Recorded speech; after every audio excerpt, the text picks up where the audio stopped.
Starting with S block elements of second sem inorganic chemistry. The S block elements consist of metals in group 1 and group 2 of the periodic table. These two groups are referred to as S block because the element in them have a valence electronic configuration of noble gas, that is group 1, and noble gas NS2 for group 2. Group 1 contains the element lithium to francium, and group 2 contains the element by beryllium to radium. Metals you come across in daily life are generally considered to be dense and non-reactive, but here is group of metals we are going to study that are less dense and highly reactive. In this unit we shall look at the properties of these two group of metals which are distinctly different from the conventional metals. So let us start basically with electronic configurations. The element of group 1 and group 2 of periodic table constitute S block. The electronic configuration of these elements are given together. The element of constituting group 1 of reactive metals and form strongly alkaline oxides and hydroxides. Therefore they are called alkali metals. The elements belonging to group 2 are also called metals and are commonly known as alkaline earth metals. The oxides of some of these metals were known much earlier than the metals themselves, and they were called alkaline earths, since they were alkaline in nature and existed on the earth. So now coming on to the general characteristics of alkali metals. The alkali metals belonging to group 1 of the periodic table are lithium, sodium, potassium, rubidium, cesium, francium, with respective atomic number 3, 11, 19, 37, 55 and 87. Their general electronic configuration is noble gas NS1. They form a closely related group and probably have the least complicated chemistry from any other group in the periodic table. Physical and chemical properties of the element are closely related to their electronic structures and sizes. The element are all metals, good conductors of electricity, and are typically soft and highly reactive. They have one loosely held valence electron.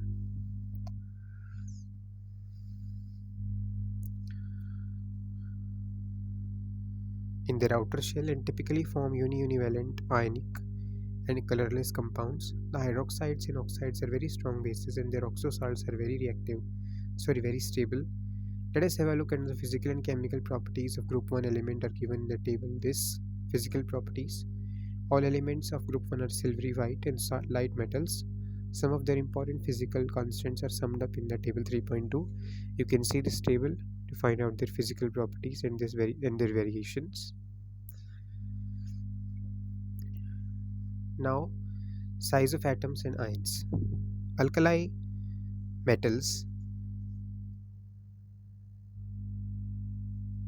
have the largest atomic sizes in their corresponding periods. When the outermost electron is removed to give a positive ions, the size decreases considerably. It is because after the removal of the outermost electron, the positive charge on the nucleus becomes greater than the charge on the remaining electrons. The siege of the remaining electrons is attracted more strongly towards the nucleus and reduces the size. Size of the cations formed are smaller than the parent atom. Similarly, the ions formed from lithium to cesium, extra shells of electrons are added. However, the size of cation increases in size from lithium to cesium as extra shells of electrons are added. The electronic configurations of alkali metal ions would evidently be similar to those of noble gases, that is S2 or S2p6. Since they have no unpaired electrons, these ions are diamagnetic and colorless. Density. Alkali metals are large in size, so group 1 element have remarkably low densities. Densities of a metallic element depends upon the type of packing of atoms in the metallic phase, as well as on the size. Alkali metals have closely packed metal atoms in their lattices, and because of the comparatively large size of these atoms, they have low densities. As can be seen from table 3.2, density gradually increases on moving down from lithium towards cesium. Potassium, however, is lighter than sodium. Lithium, sodium, and potassium are even lighter than water. It is, however, unusual for metals to have low densities. If you recall, most of the transition metals have densities greater than 5 gram per centimeter cube. Iron have a density of 8 gram per centimeter cube, and mercury has a density of 13.6 gram per centimeter cube.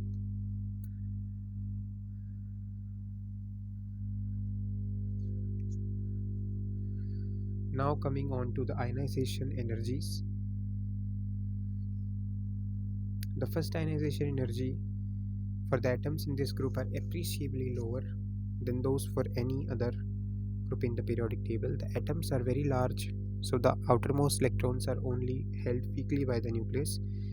Hence, the amount of energy needed to remove the outer electrons is not very large. Further, as the atomic radius increases on moving down the group, the outer electrons gets farther and farther from the nucleus, and therefore ionization energy decreases on moving down from lithium towards cesium.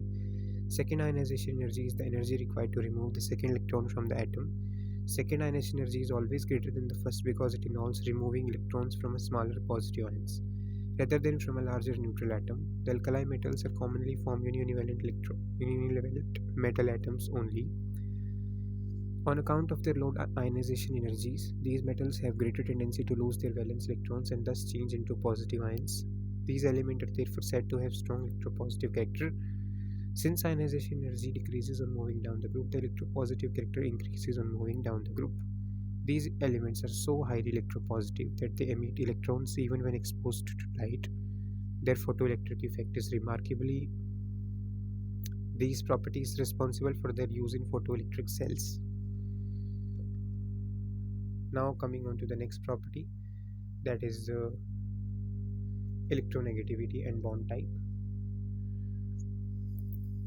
Since these metals are highly electropositive, their electronegativities, that is the tendency to attract electrons, are very low, and the value of electronegativity decreases as we move from lithium to cesium.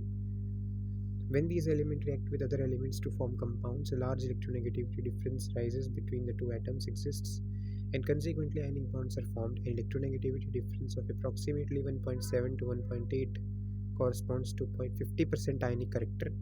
In case of sodium chloride, the electronegativity difference is 2.1, and thus the bonding is predominantly ionic. Similarly, compounds formed by other alkali metals are also ionic. Melting points: all the alkali metals are soft and have low melting points as they have only one valence electrons per atom.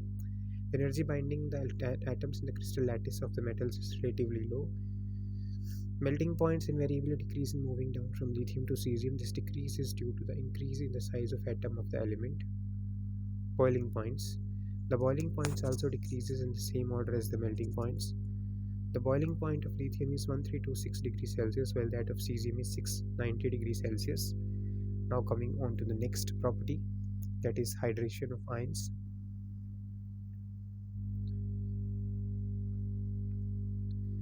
This smaller size of the ion, the greater the degree of hydration.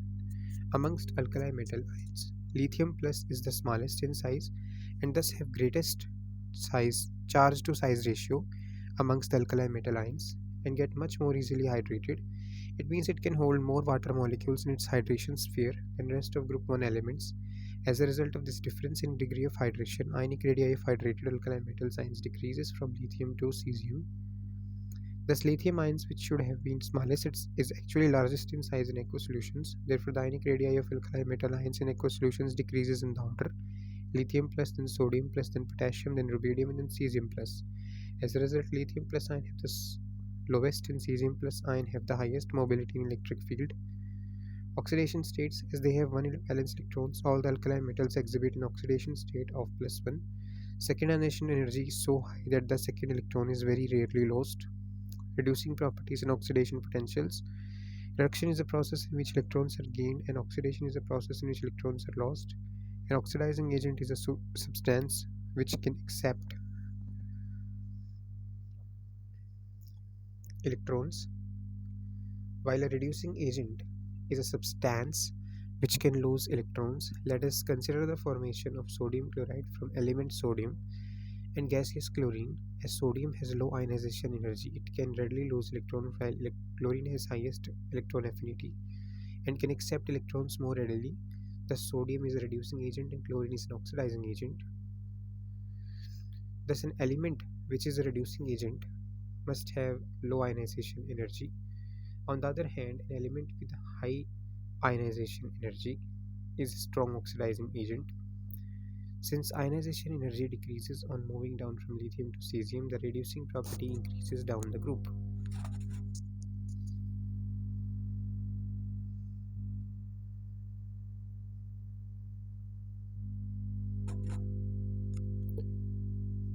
tendency of an element to lose an electron in solution is measured by the standard oxidation potential of the element. Standard oxidation potentials of alkali metals are given. These are their standard oxidation potentials. You can clearly see from the table. As can be seen that alkali metals have high values of standard oxidation potentials, thus have strong tendency to act as reducing agents. Lithium is the strongest reducing agent. This is opposite to what we have expected on the basis of values of ionization energies. It has been already discussed the lithium has highest ionization energy and holds its electrons more tightly. This at first sight seems to be contrary to what we expected.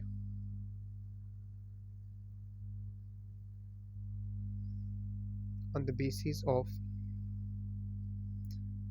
values of ionization energies, it has been already discussed that lithium has highest ionization energy and holds its electrons most tightly. This at first sight seems to be contrary. This can be explained if we recall that ionization energy is the property of an isolated atom in the gaseous state, while oxidation potential concerns itself with the metal as it goes into solution. In the first step, metal is evaporated to gaseous state. That is, the energy required in this process is called sublimation energy, which is about the same for all the alkali metals. In the second step, ionization energy is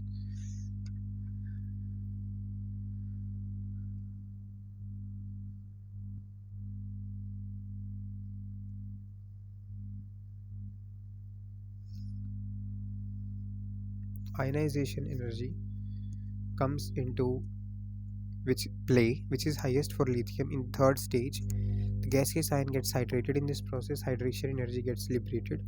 The oxidation potential, which gives the tendency for the overall change to occur, naturally depends on the net effect of all the three steps, that is enthalpy plus ionization energy plus hydration energy. Lithium ion is hydrated to the maximum extent because energy liberated in the third step is maximum for lithium plus ion.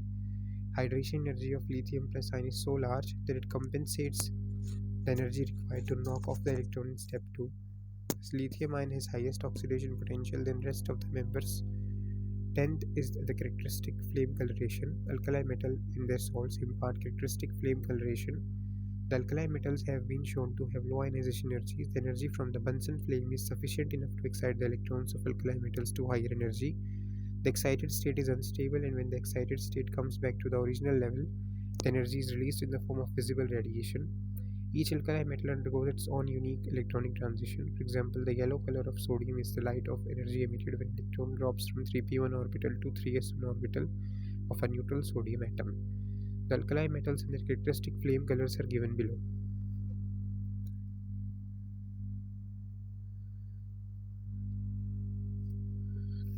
Now coming on to the 11th, lattice energies. Salts of alkali metals are ionic in nature, consisting of cations and anions. The lattice energy of an ionic solid is the energy released when cations and anions in gaseous state are brought closer from infinity to their respective crystal sites to form 1 mole of the ionic crystal. Lithium plus chloride ion gives lithium chloride, and cesium plus chloride ion gives cesium chloride. Due to strong electrostatic attraction between oppositely charged ions, lattice energies of ionic solids are quite high. Since Coulombic forces of attraction vary directly as the product of the charges, it follows that the higher the charge of the ions, the greater is the lattice energy of the ionic solid.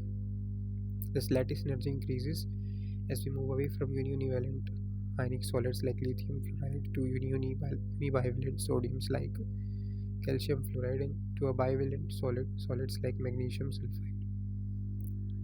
For cations of the same valency, lattice energy of ionic solids have the same anion decreases with increase in the size of cation. Thus, lattice energy of lithium chloride is 1034, while that of cesium chloride is 743.9.